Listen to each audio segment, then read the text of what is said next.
ELH English learning होममा तपाईलाई स्वागत छ। इंग्लिश लर्निङ होममा आज हामी भर्बको फर्महरुको कुरा गरौं। कस्तो भर्बको फर्महरुको कुरा भन्दाखेरि नि जस्तो यो PLAY प्ले भनेको खेल्नु भयो। ओके, प्ले भनेको खेल्नु भयो। हेर्नुस् है, अब वान मा तपाईले आई प्ले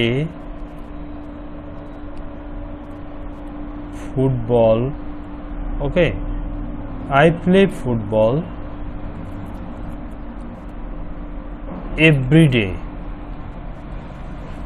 म प्रत्येक दिन फुटबल खेल्छु भयो। यो त तपाईले एकदमै राइट गर्नुभयो। तर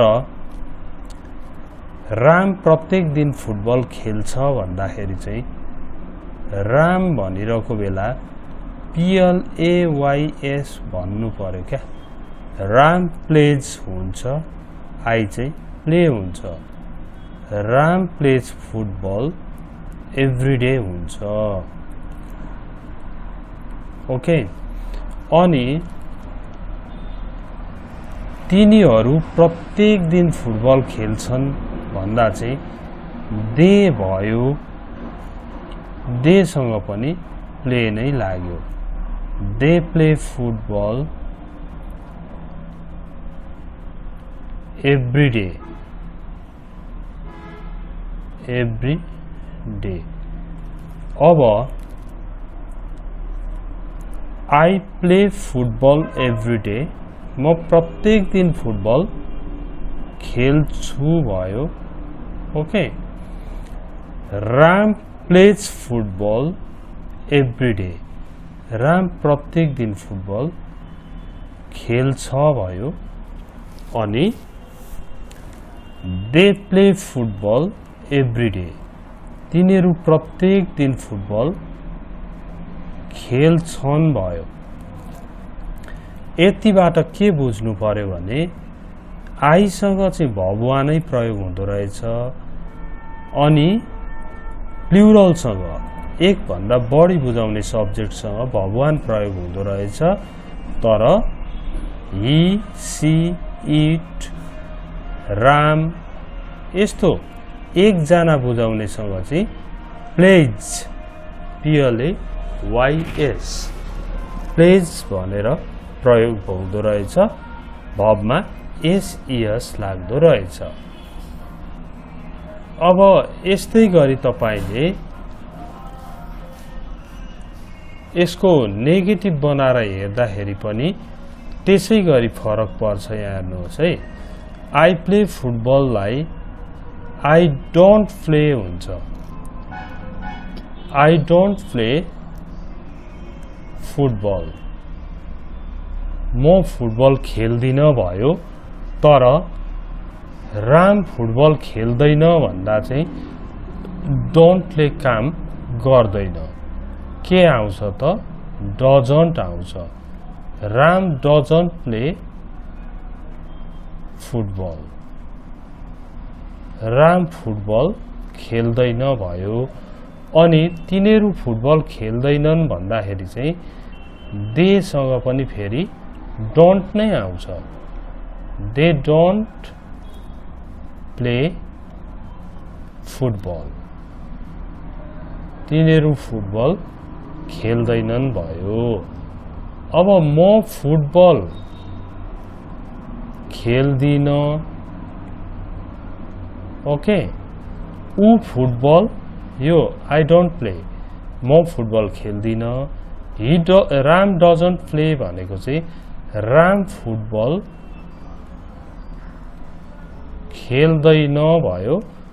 दे डोन्ट प्ले भनेको चाहिँ तिनीहरू फुटबल खेल्दैनन् भयो। यसरी फरक पर्छ। अब ओके, यसरी फरक पर्दै जान्छ। हेर्नुहोस् है, तर यो सबैलाई हेर्दा चाहिँ के बुझिन्छ भने verb 1 प्रयोग भएकोमा don't आएको छ, एसियस लागेकोमा doesn't आएको छ, अनि फेरि verb 1 प्रयोग भएकोमा don't आएको छ।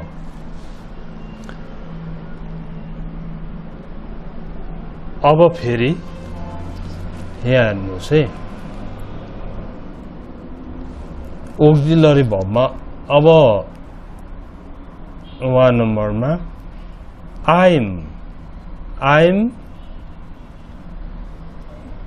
I'm playing football. I'm playing football भयो, तर he's playing football. He is लाई he's भन्दा भइहाल्छ। He's playing football. He's playing football भयो, अनि they सँग चाहिँ फेरि हेर्नुहोस् त, they are playing football। अब यहाँनेरि I'm playing भनेको खेल्दैछु भयो,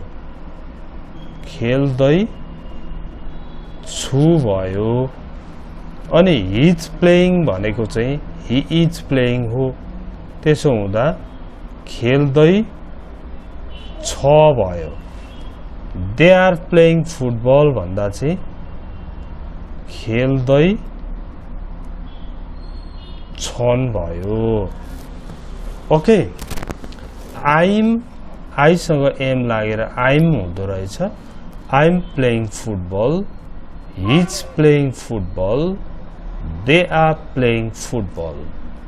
ओके, now next, अब यसमा गएर हामी फेरि 1 नम्बरबाट नै जाउँ। I have played football।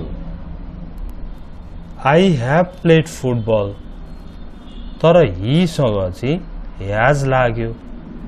He has played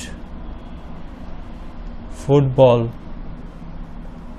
अनि they सँग फेरि have लाग्यो। They have played football। यसबाट के देखिन्छ भन्दा I have played football, जब यो have has had प्लस भित्री आउँछ नि, एको एका एकी भन्ने मिनिङ चाहिँ लाग्छ। यो कुरा चाहिँ बिर्सिनु हुँदैन। अनि I have played football भनेको एको लागेर खेलेको भएको छ, खेलेको छु भयो। अनि he has played football भन्दा have had लागेपछि एको त आउँछ, खेलेको भयो तर उ भएकोले छ भयो। अनि they have played football भन्दा चाहिँ खेलेका भयो, अनि यतापट्टि छन् भयो। ओके, यो प्रेजेन्ट टेन्समा चाहिँ यसरी प्लुरल सँग have, I सँग have, सिंगुलर सब्जेक्ट सँग has लाग्छ। तर पास्टमा त्यस्तो हुँदैन। यहाँ हेर्नुहोस् है, पास्टमा तपाईले भन्नुहुन्छ कि I had